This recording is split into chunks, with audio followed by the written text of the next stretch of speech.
नमस्कार. मी ॲडव्होकेट सुजय लवटे आणि दुसरी ओळख माझी म्हणजे मी भोसले सरांचा एक विद्यार्थी. 1989 मध्ये मी 10वी ला असताना सर आम्हाला गणित या विषयासाठी शिकवायला होते.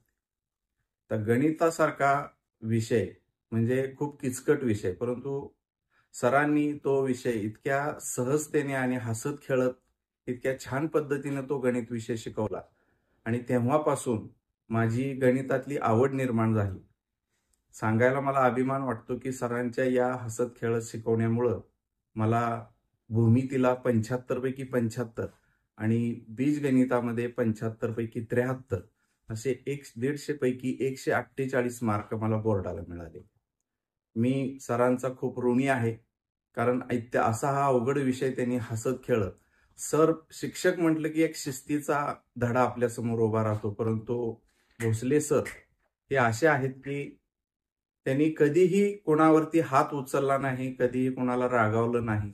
त्यांची शिक्षा करण्याची पद्धत म्हणजे गुदगुल्या करणे आणि हसत खेळत त्याला शिक्षा करणे आणि हातावरती छड्या मारणे. या व्यतिरिक्त भोसले सरांनी कधीही कोणालाही कसलाही धाक किंवा शिक्षा कधीही केलेली मला तरी आठवत नाही. गुरु हा असावा कसा, तर रामदास स्वामी असं सांगतात की ज्ञान हे वाटल्याने वाढत जाते. धन वाटल्याने कमी होतं, वस्तू वाटल्याने कमी होतात, परंतु ज्ञान मात्र वाटल्याने वाढत जातं. तसं या माझ्या गुरुनं म्हणजे भोसले सरांनी मला दिलेलं जे गणिताचं, बीजगणिताचं आणि भूमितीचं जे ज्ञान आहे ते अखंड वाढतच गेलं. म्हणून मी आज मंगळवेढ्यातला एक प्रसिद्ध वकील म्हणून मी नामवंत आहे आणि या माझ्या यशाच्या पाठीमागं भोसले सरांचा खूप मोठा हात आहे असं मी तरी सांगेन.